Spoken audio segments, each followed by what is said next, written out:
We are back here and we are pretty good in time. We are starting with our special guest today, Alexa. Very warm welcome. And I might just quickly stop the screen sharing to give you a chance to introduce yourself and so people can see you before we share back our panel.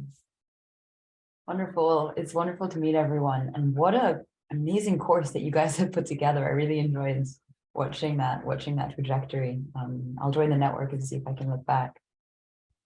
It's really nice to meet everyone here. Would you like me to quickly introduce myself just in terms of my activities and then Tobias, and then we return That'd be beautiful, yeah. Thank you. So I'm Alexa. I am Swiss and Swedish. I grew up till I was about 17 in Switzerland and then left for a long time. I lived in Mexico for most of my 20s and the States and Canada. So I'm recently returned to my lands. I was reflecting on this over the holidays, but the sort of guiding thread throughout most of my life and my career has been this relationship between humans and the natural world. As much technically as I think philosophically, because I do believe that at the core of a lot of the crisis that we see today in the ecological situation, it's a crisis of consciousness, it's a crisis of mindset, and it's a crisis of how we relate to this thing that we call nature. So currently I'm kind of juggling two main jobs and then a lot of creative endeavors on the side. I'm working full-time at ETH University in the Crowther Lab as a director of a biodiversity project that I'm leading there, which we can talk about. And I also manage and invest and consult financial capital on behalf of nature. And with that, we take a maybe more, unexpected approach, which is an animist approach. So investing on behalf of nature and other species, and not just for human thriving and civilization. I can speak a little bit as to why I think that's important, that we don't just have an anthropocentric perspective, but a wider ecological community that we think about. And I started this podcast. I do a lot of writing. I'm also a wilderness guide. I bring people into nature. I make them do crazy stuff in the mountains and in the jungles. But mostly it's all about having people connect with the land, with their bodies, with their minds, with their spirits, because we can shove information down people's throats all day long, but I think at the end of the day, we're all overwhelmed. And I think the direct experience is one of the greatest remedies and pathways forwards at this time. So that's a little bit about me. Thank you, Alexa. So we're sharing again our mirror board here to also practice a bit the visual dialogue forms. And here on the visual board, maybe we can share the link again in the chat window for those who came new. So you can, of course, follow us or visit the board yourself. And we are now here in this main gray part, structured for a conversation. And you're invited to take grab some of these post-its. You can also color them differently for those who are new here and just double click and edit them and move them around and also create connections if you want so. So we create a bit of a dialogue in addition to using the chat. And later on is the chance to take the microphone as well and ask some questions to Alexa. But for now, you're invited to use this as an element. Okay, so Alexa, what really struck me, and we have here some parts, you have a website for people who want to learn a bit more about what you just quickly summarized.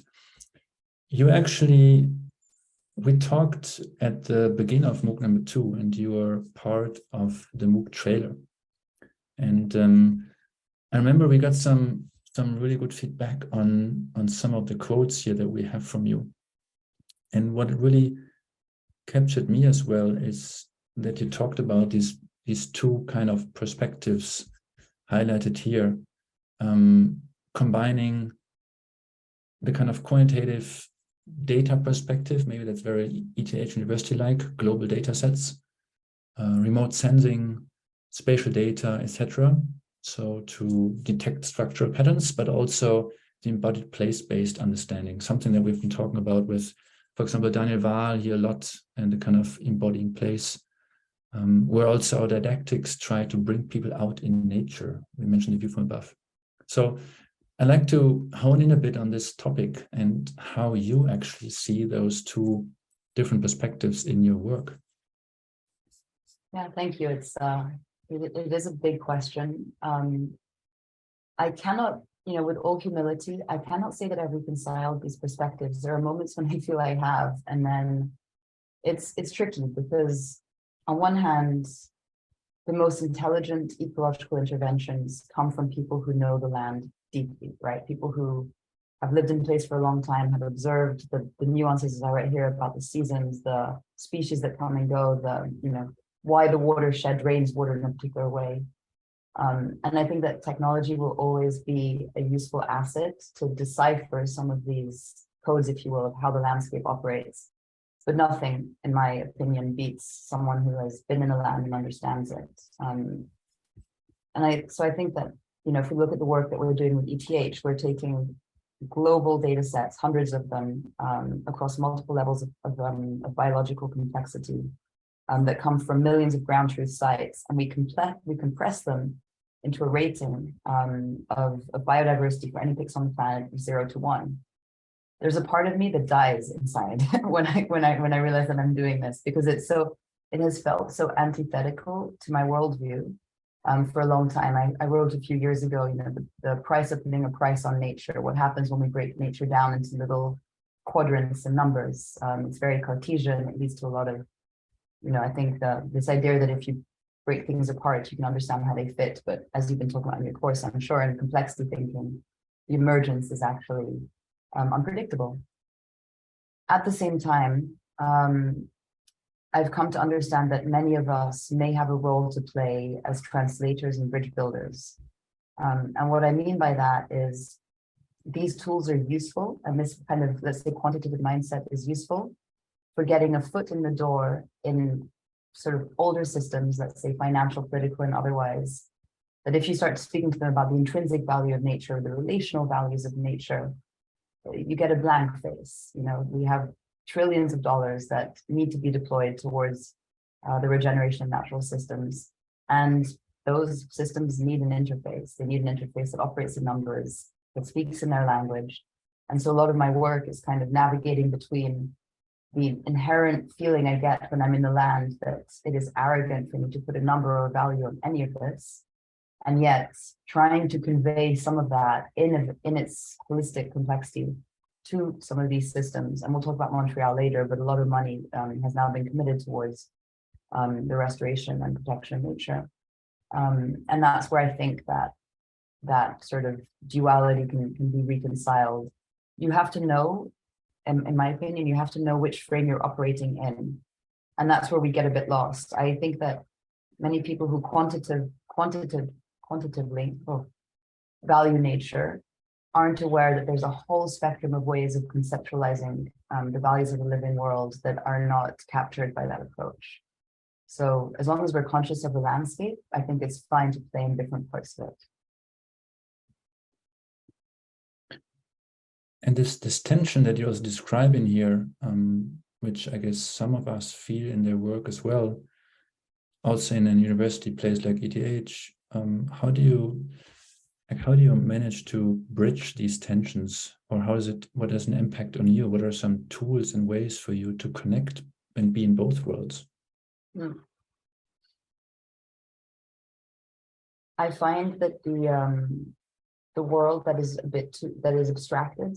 So when you're a few levels up from this version of reality, the version that you can touch and smell and be in, physically, the more that I live in those abstractions, the less good I feel. And so my answer is quite simple. I spend time in the landscape listening to those other languages. And that's a little bit what I'm trying to do with the podcast as well, is translating those other ways of thinking that only can come from like a close listening and a close sensing of place. So if I don't do that for a long time, I notice that I am less effective in all of my work, because I'm living in a world of ideas and concepts, but not direct experience. And I think that can get quite dangerous if you do it for too long. Thank you. For tonight, we had basically 3 topics we want to touch upon, and they are summarized here on the left side. And again, everybody who has some thoughts and ideas, please use this board to put on some questions and be wild. This doesn't have to be beautiful, it just can be messy dialogue. And so the role of an animist world you mentioned before and how it influences biodiversity work at the Crowther Lab. So let's follow this little pathway here and just hone a bit in on what is the Crowther Lab and what are you doing there? Like as an example maybe of your work. I love the use of this board, it's great. So the Crowther Lab is a global ecosystems ecology lab in ETH. We're about 35 different scientists, PhDs inside the lab, and mapping ecologies at a global scale, everything from community ecology to data science, to population ecology, to fundamentals. It's quite unique actually for a science lab and an ecology lab to have to be so interdisciplinary. And another thing that the lab does, which is really awesome, is that we spin out a lot of startups. So it's entrepreneurial and it's a lab. People join it because they want to be engaged in the world. So we launched a startup called Restore. That's the world's largest database of global restoration sites, hundreds of thousands of restoration sites. A thing called Spun, which is mapping the world's underground mycorrhizal networks at the global scale, and the fungi. And now Seed, which is the project I'm directing, which is a global index of biocomplexity that doesn't exist yet for anywhere on the planet. So that's a little bit of what the lab does, and it's everything from fundamental research to those applied projects. Seeds project, I'm just putting it here to encourage some people to also go a bit wild here and messy. So can you hone a bit more, please? Can you talk about already, or is it so fresh that we... No, I'm happy. What can you share about seeds?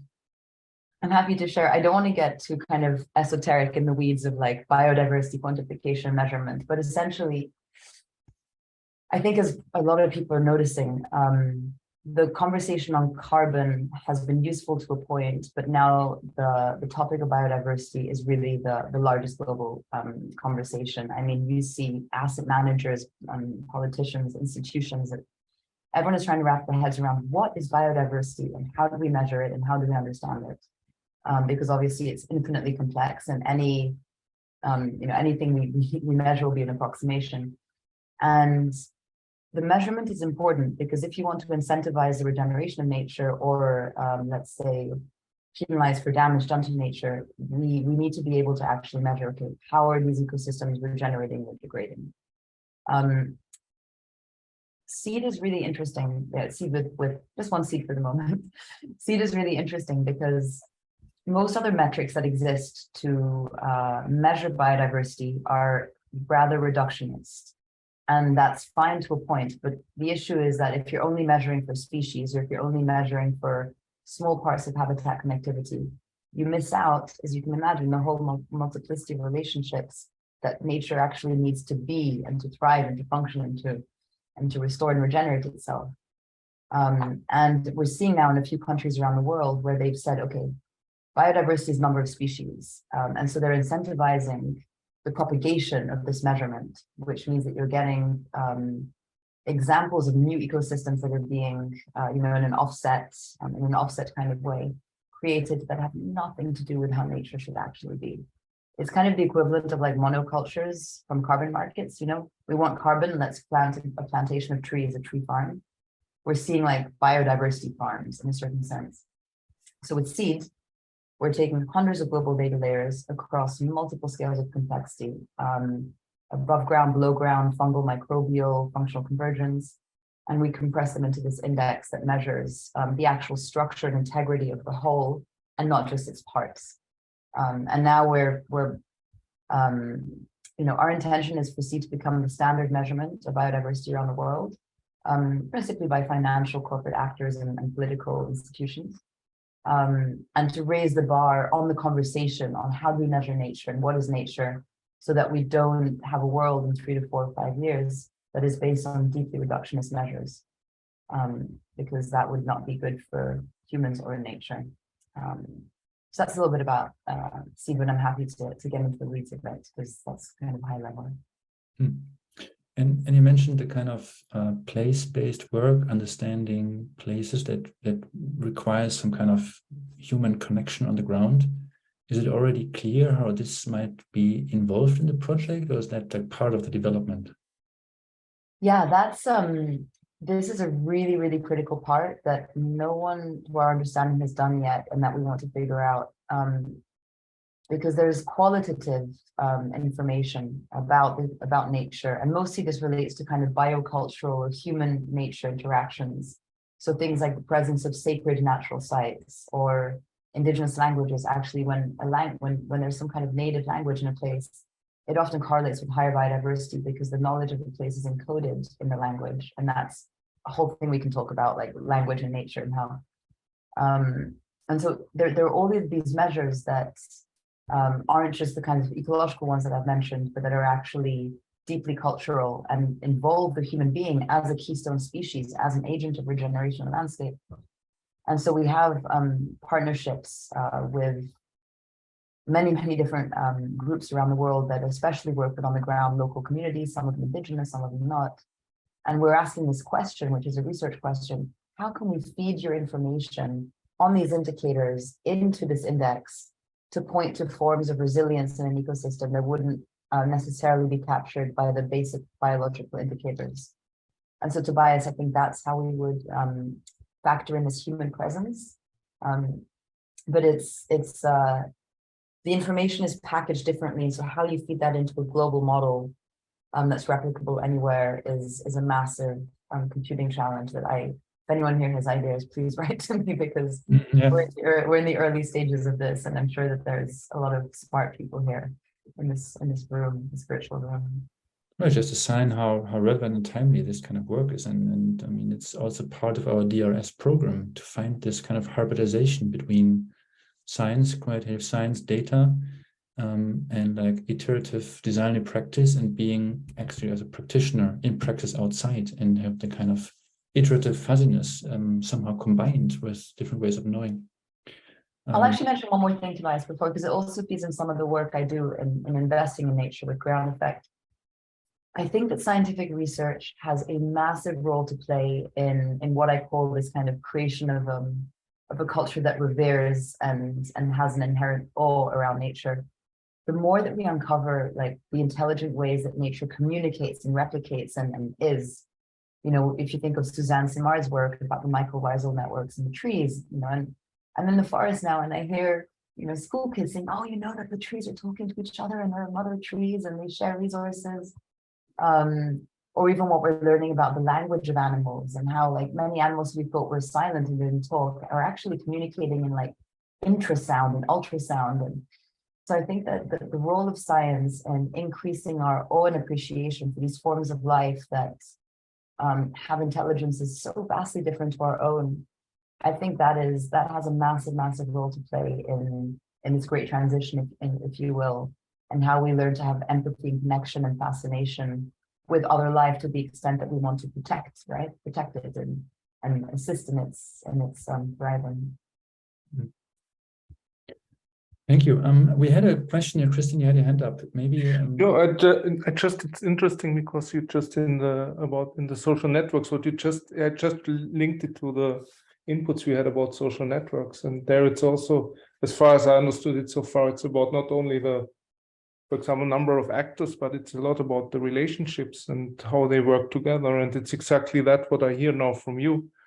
You want to measure not only the number of species, but do they functionally relate, cooperate, collaborate, create something, more energy flows and all that. Yeah, I just found that interesting. And yeah, and in that, maybe the second thing, sorry, another thing that just came up to me. Yeah, it's a lot. I think also science is a lot about, it can open doors by providing new worldviews, which are maybe more rational at one point. But I see also slowly, if you look at the science, the history of science, that it moves more and more into integrating indigenous worldviews and all that. Mm-hmm.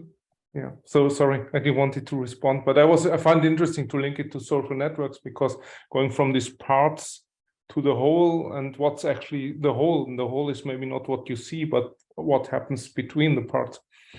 Yeah, that's incredibly well said, and I love that connection you made. It's exactly what it is. Biodiversity is about the relationships between all of these different mechanisms, biotic, abiotic. And if you're looking at the parts, you're not actually understanding what a forest is. And it's a holistic worldview that, as you said, applies to humans and pretty much everything. It's just we have to train ourselves to see it that way. And do you incorporate also the aspect of how resilient a community, like a ecosystem, a community is, to how the potential to evolve, to react, to change and all that?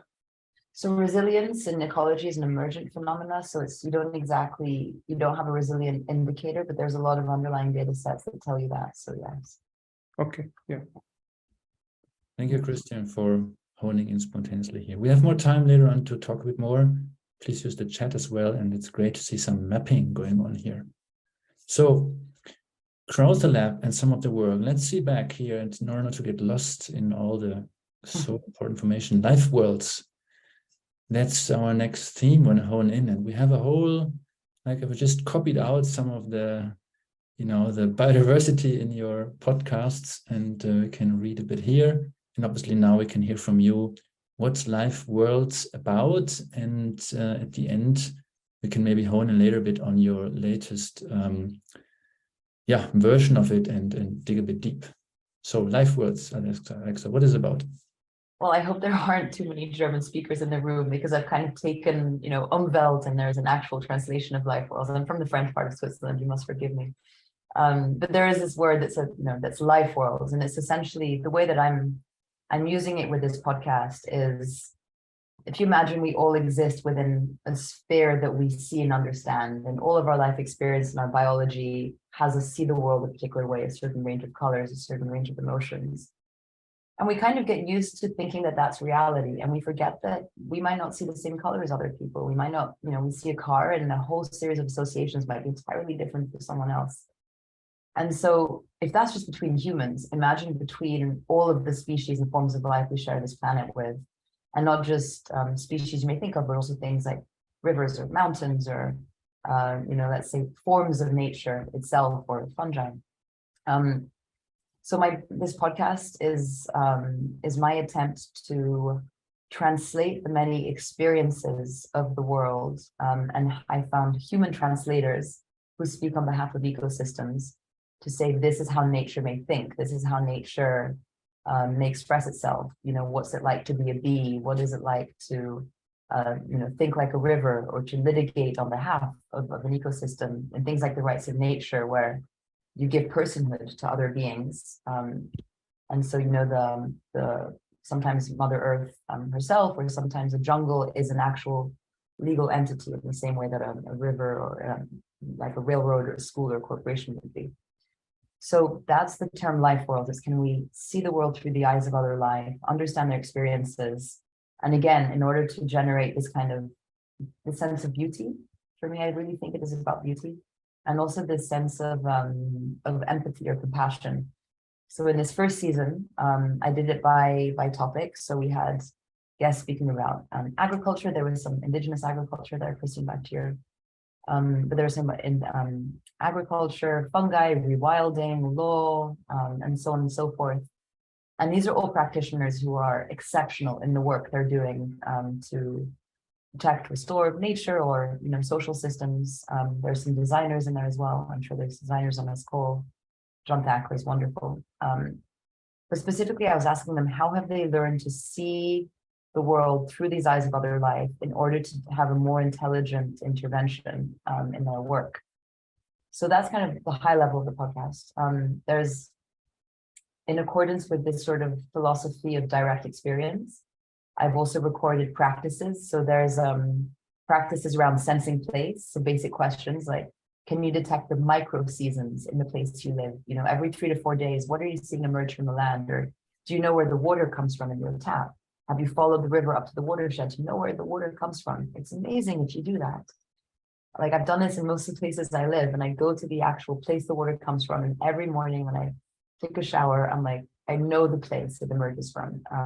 Or same with where the trash goes. So these are kinds of basic practices of how can we be attuned to where we live. And then there's poems and meditations and recordings I've made of writings of myself or other people to also give it a bit of a poetic aspect.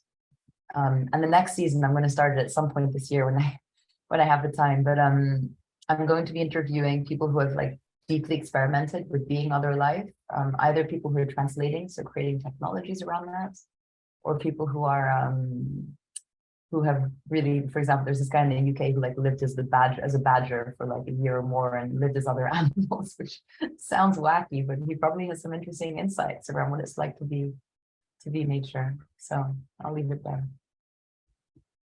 Yeah, I listened, obviously I learned through you of your podcast, and I listened to the last session here on a forest run the other day, and I took out some quotes here.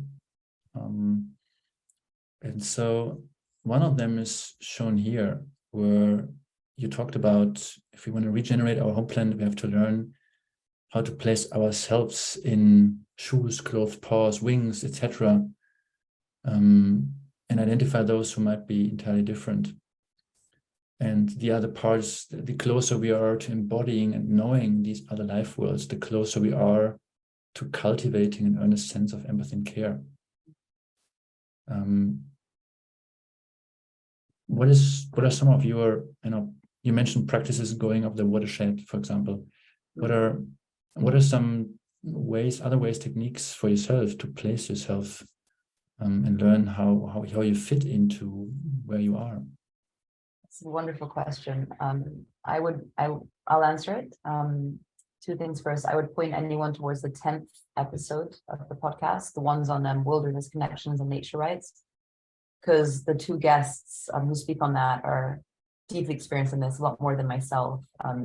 But we speak to things here like sit spots or bird language or vision quests, or there are certain practices where you walk the land as a certain creature. So these are all kinds of embodied practices, and nature connection, mentorship, which is a lost art, but most children in the world were raised with this in the past. So those are two wonderful episodes that speak to that, and I do those practices very often. The ones that are listed there and that I just mentioned. The reason why this is important, this placing yourself in the shoes, paws, gills of other creatures, it's exactly the same as with human beings, right? Like we are going to be experiencing a lot of mass migration, I think, in our coming decades. And the othering that we create, this is ours and this is theirs, and this is my side of the wall and this is your side of the wall, this is not good. This is going to get us into a terrible predicament. It already is. And so this idea of how we open up our sphere of care and empathy to a wider community, for me, applies just as much to human beings as what we do with nature. But it's, we practice these skills actively, and I've happened to focus my life on the nature piece, but this for me is something I think about a lot in terms of human systems as well. When you look at what we need to restore landscapes to some kind of degree of health, you need to bring back species, and that's kind of the rewilding movement. And some of those species will alter the land in ways we're not used to, and alter our own behaviors in ways that we need to learn how to live with them. And I talk about that in the rewilding episode. And there's a lot of resistance. We've become really domesticated. We're really used to, but that's not what will bring back our ecosystems to life. And so, I recommend anyone to read about rewilding, and there's many different forms and many different perspectives, many different tools for kind of human nature and human wildlife conflict, and how you can use technology. For example, if you've reintroduced, let's say, wolves or certain lynxes, you can tag them, and then the farmer has an app and he knows that the animal is close, and you can start to mediate these relationships. And some people have even created toolkits. A thing on the website that I didn't mention is I have a resource page, and on that resource page I have links to tons of readings and materials on all these topics. So on rewilding, I have links to all the initiatives I've tracked, and to some of those like toolkits for let's say cohabitating with other life. But yeah, that's a little bit on that question. A second quote that I, while walking and listening, that made me think about some of our own work, so you mentioned this book here, Rodenwald Kimmerer's Restoring Land Without Restoring Relationships is an Empty Exercise. So just 2 weeks ago, I spent some time at the Modern Visa Institute, a real world lab that we also use a lot here for our real world implementation. And there's certain tensions going on within the community. It's fast growing, after the pandemic, like tourism in flux. And also our work is about somehow being part of the community, but at the same time, getting there to transform or to change. So it's, we can be, let's say, a pain in the arse at some point. So it's sometimes difficult to retain intact relations because there's tension going on. That's part of real world design. And so sometimes I could just get annoyed and say, we just do our thing and whatever. But when I listened to you here, I thought maybe we should invest again and again more time and resources to restore the social relationship, and not just us being, with the land, but also not forgetting about the diversity and the changes in the community. And so for me, it's been a stimulation to say, okay, once more, try to zoom out and, reframe the relations in order to have a long-term success. Is that a bit what you could refer to in your quote? Yeah, there's definitely that. Here, this points to something that I've been working in the climate or whatever space you want to call it for a while, and it goes back to what we spoke about in the beginning of the conversation. If we only apply technologized solutions, you're not tending to the underlying, let's say, landscape of the human heart that will actually be there when things get rough, or that will be there to sense what the landscape actually needs, or right, that will bond together with a community. I mean, I love this book by Rebecca Solnit, A Paradise Built in Hell, and she speaks about communities that have gone through disaster together, and what that actually does in terms of like the closely knit bonds that you create when you work together for a common goal. So we see a lot of initiatives today that are restoring land on a massive scale. And my concern is that if too much of that is mediated and abstracted via technology, and there's a part of the human being that longs and needs, and it goes back to this, tending to the life force of the earth. There's a part of the human being that longs to be a participant with our relationships with other forms of life and with each other, which is, I think, what you're pointing to. And that's why, Rodenwald Kimmerer, this is a lot of in her book Braiding Sweetgrass, what she speaks about, this relational value that we can have with nature, which takes time but leads to a feeling like this is my home and I will fight for it, or I will advocate on behalf of it. And this for me is a problem with kind of global nomadism or digital nomadism, and I definitely had periods of my life where I've done that, but it's not what I want anymore, because if you don't belong to a place, if you belong to nowhere, then we won't care for it in the ways that are actually necessary to get us through, I think, this bottleneck that we find ourselves in, of extinction and whatnot. So another quote that I really that really has changed me is by Simone Weil, and she says, "Rootedness, or rootedness in place, is the most needed and least recognized need of the human soul." So this idea of being rooted, having relationship with other humans and with the land is I think, we can fund so many restoration initiatives, and let's just ask the question, does this bring people closer to place? It's kind of like actually in our matrix when we make an investment, it's kind of one of the, let's say, one of the things that has to be tipped off. So yeah, that's how we think about that relationship part. Thank you. Thank you so much, Alexa. So that gives a lot of food for thought, and we see ideas, question coming up. We, looking at the time, would like to briefly at least touch on our last theme here. And since you had the chance to spend some time at these recent UN conferences, I was really curious just to hear, a bit of your, just to snap in perspective on, what's happening there. Was it worth what you take from it? What's your critical perspective? How does it help your work? you know, do you have any kind of reflections for us, for those who maybe have never been there? Or Oh my gosh, it was so crazy. I would love to know if other people were in this call and to hear their experiences. They were both very different. I'd like to talk a little bit more about COP15 because it's obviously more squarely in the sphere of my work and passion. But yeah, COP27 was fruitful in many ways, but you just have to ask yourself so many questions about the venue, the location, the secret police, the cost of setting it up, going there, you know, all these things that you guys know. I think what was different and interesting about COP15 is biodiversity is a lot more of a nascent topic than climate, and it's a lot more specific.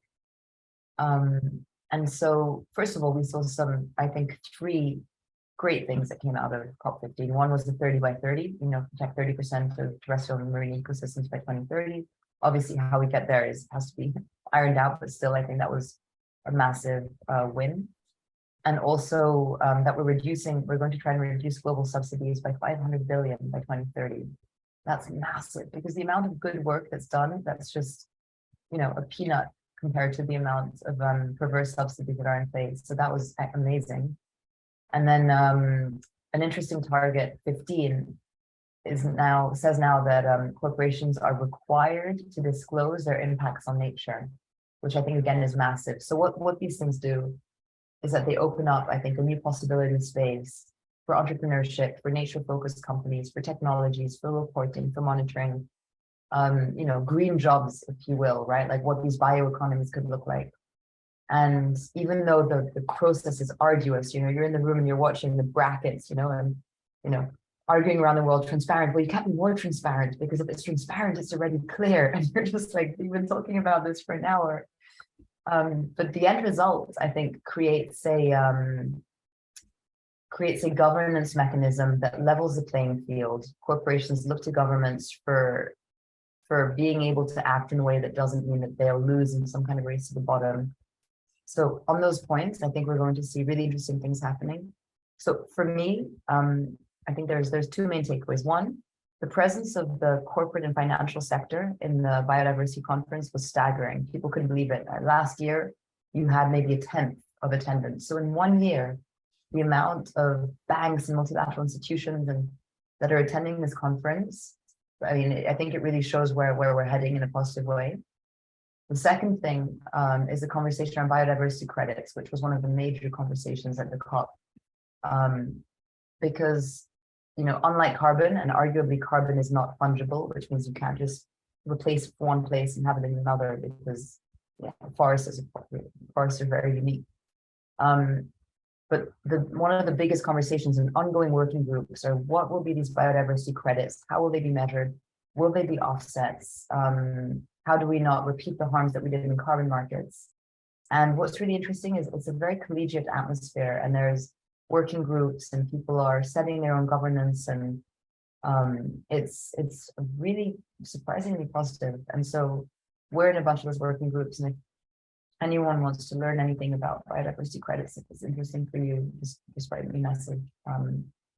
And yeah, because we'll, you know, people are saying it's going to be 4 times the carbon market, and you know, 160 billion plus market by 2030 by some estimates. So we're at the cusp of it, and if we didn't design it wrong now, yeah, I think it's the moment to get the design right. And I also wrote an article about this on my LinkedIn.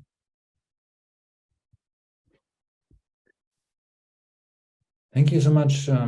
So much more to talk about. Let's zoom out a bit and open the floor. We had some activities here. Maybe there's someone who would like to take the mic, raise the hand, and have a question or thought to share with Alexa. We should have some minutes for kind of a bit of an open dialogue here, in addition to what's happening visually in the board. So I'm going to maybe stop the screen share now for a bit, and so we can see we have the chat. And so is anybody who would like to hone in here?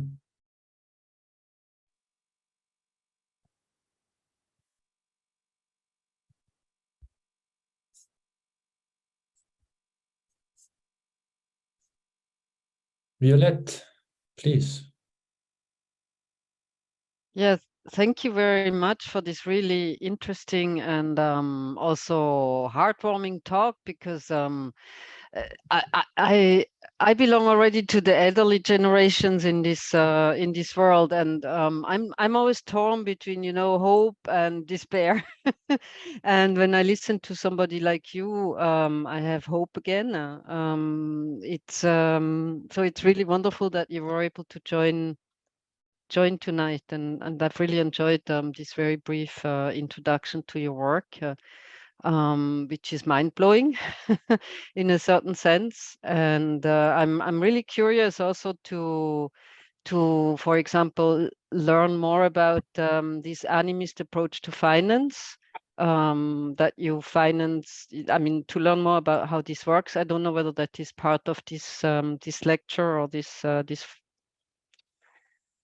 place, or whether that would be a conversation that would take place outside of here. Thank you so much. Yeah, Tobias, how would you like me to respond? Are you going to take a bunch of questions, or shall I give a few minutes to? No, let's just be organic and respond right away. Okay, wonderful. Violet, thank you so much. That really touched me, what you shared. Yeah, so the oh, you've gone. Oh, there you are. The animist lens to investing is essentially an understanding that, I mean, I should probably define animism in case it's a new phrase for some people. It's the way that I understand it is that it's a philosophical and practical worldview that sees the planet as alive, and that sees that other forms of life have agency, have beingness, if you will, and that there are kin, or there are, you know, let's say family in some form, beyond being genetic relatives, that we share this planet with brothers and sisters in other forms of life. You know, versus having them be resources or inputs on the balance sheet, or assets, you know, and natural assets. So it's really difficult sometimes to be in the world of finance and have to use that language, but I always caveat it. So for me, that's kind of the animist perspective. And what we do is that we try to, at the end of the day, what we try to do is fund projects that shift mental models towards an animist worldview. There's a website, groundeffect.io. It's a simple website, but we have kind of 5 categories that we look at. One is Earth's living systems. So we've talked about quite a few of the things on that show, but things like rewilding, soil research, biodiversity, agriculture, like things that regenerate life actually, and that you're doing it on behalf of other species. And we often do this kind of exercise where we place ourselves in the shoes of the ecosystem, and we say, okay, if we were the forest, would we approve of this project, of this investment, of this startup? How, you know? And sometimes we bring in people who we feel can speak on behalf of the ecosystem, and we really test our thesis. Then we look a lot at, as I mentioned, scientific research. We look at legal models like earth jurisprudence, such as the rights of nature, for obvious reasons, but also indigenous law systems. And then we do look at decentralization and ownership, because I think it points to what I spoke about earlier, which is if people don't own the world around them. So we look at, you know, the commons, shared economies, bioregional models, because if people can't own or belong to a place, and it's hard for them to invest in it. So that one is like, how do we contribute to a culture of animism where people can actually belong to the land they're in? And then things like rites of passage and vision quests, and, you know, nature connection for children. So these are all the kinds of activities that we look at and invest in. Thank you. Thank you for the question. I love to talk about the work we do there, so I'm glad that it came up. There's John, who also has a hand up. Oh, thank you. And thank you, Alexa. This is really inspiring, and all the work that you do is incredible. I had a bit of a question that's been partly answered around the animist approach, where I see it's a really useful exercise, but I feel sometimes there's a danger that we pretend that we can just act like something, and therefore we know that thing. And you see it a lot in, you know, we struggle to do this with other people, with other people's experience. So to be able to do it with another species is, if difficult, if not dangerous. But I think the way you clarified it was helpful. I wonder sometimes if it's around being able to engage with humility, that we don't know and can't know, and there's a gap. and that gap is beautiful and mysterious, but that also makes it really difficult to talk to people who are very vested in knowledge. It's very difficult to argue that my lack of knowledge is greater than your knowledge. And I just wonder how you approach that and how you gain traction with it. Yeah. I mean, you make an excellent point. I will never know what it's like to be anything but myself, ever, right? And even knowing what it is to be myself is like a constant uphill.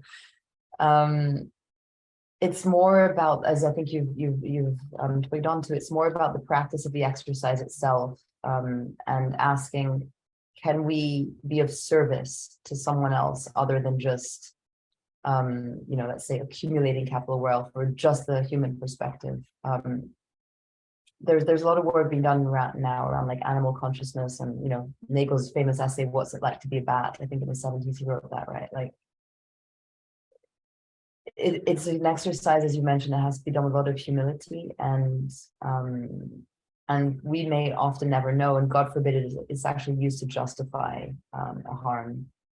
But for me, also using the animist lens in some of these investor networks where people just ask the question, what is that? And even just speaking about what it may be to have an embodied practice of animism. And as Tobias mentioned, like, how do you do that? That I think is just as useful in terms of the worldview shift conversation, that actually we can do things for other reasons than just our own survival or our own accumulation of wealth. So it's also a bit of a conversation starter, but if you have ideas on how we can apply it with humility, I'd love to hear, because we're trying.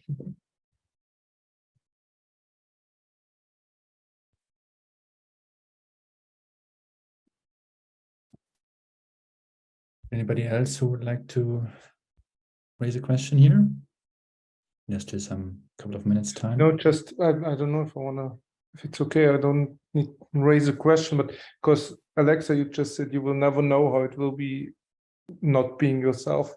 But I would maybe question that in a way that it would also mean I'm separate, kind of, I'm only myself and I will never be something else.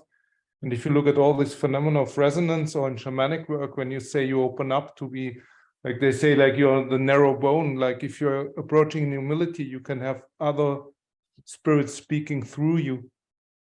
So I would just like, I think it's hard to grab, but if you do constellation work or something, sometimes you just dive in a field like the morphogenetic field or whatever, and then suddenly you get some information and you can approach other things than you.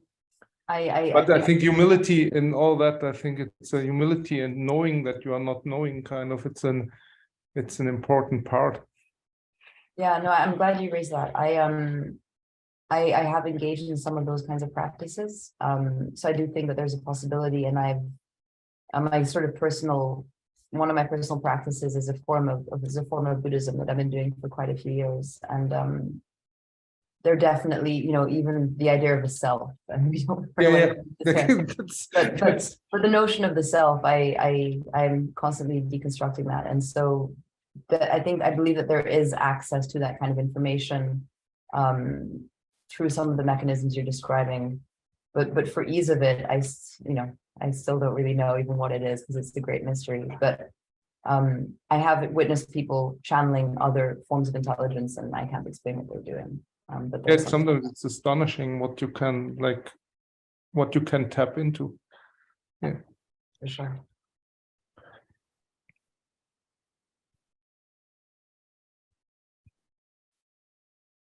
Yes, so we are mindful with time. We have one more hand, maybe this then the last one. Obviously, we're observing the chat, we're sharing the chat, we are sharing the mirror board for the discussion, and hopefully we also see Alexa back in our upcoming master program. So Tony, you have another question, please, or things to say.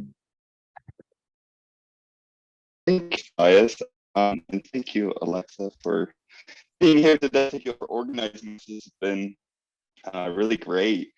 So, kind of like I guess based off some of the conversation today and some of the most recent questions, you know, in light of maybe some of the, you know, negative outcomes that have occurred as a result of like the creation of carbon markets, or like trying to design. Oh no, we lost him. Oh, that's a pity. Let's see if he comes back. Meanwhile, in the chat, maybe Sonia, we could. Oh, here we go. Can you guys hear me?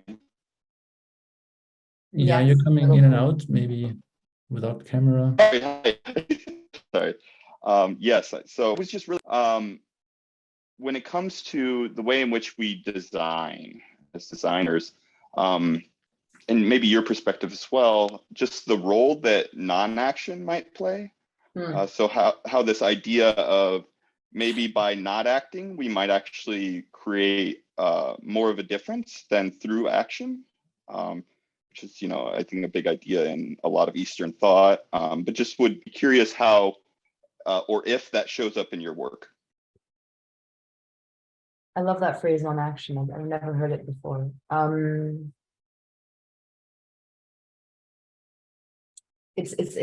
think it's useful to ground it in the system. So if we're talking about biodiversity credits, for example, because, you know, non-action can probably look different in so many ways. If we move too fast for the solution and we haven't mapped all of the kind of upstream causes for that cause of damage for the thing we're trying to fix, or all the, you know, try to map all of the kinds of externalities that may emerge from the systems we create, you know, the famous quote, every solution fits its own set of problems. I think that in those kinds of situations, non-action is incredibly important, because we will create all sorts of second order effects that may often be worse than the thing we've intended to fix, if you will, or to work on. And in the case of biodiversity, that's definitely the case. I mean, we should have had non-action for the first offset markets in certain countries, like the UK is one of them. However, this movement has such momentum that it's actually a little bit scary sometimes. And now that the financial sector has understood that there's money to be made from biodiversity, and I wrote a piece on this that I can send in some way to Bias. It's called selling nature in order to save it. And I speak about like 4 of the pitfalls that we can fall into with our solutionism. So I think as a designers, it's about keeping up with the pace of people that are just trying to create solutions. I think as a global society, if we went a bit slower, many things would be better. But this particular movement around biodiversity has such momentum that I think now is the moment to intervene. But I think, for example, when it comes to restoring an ecosystem, which is a different topic, you know, permaculture, they say spend 12 months living on the land before you even put a stone down, right? Like just watch what the land wants. So that's kind of like a temporary non-action to understand the system well enough to act. So we're in the chat, the horse is bolting, go and write it well now. That's great. I'm just really grateful for the opportunity to share things that I'm deeply passionate about, and would love to hear if I have friends in the room who care about these things too. But Tobias, Justina, Sonia, thank you so much for the opportunity to do this. And the people doing this on this Thursday night at 9 p.m., you know, it shows some kind of commitment. So I'm very grateful.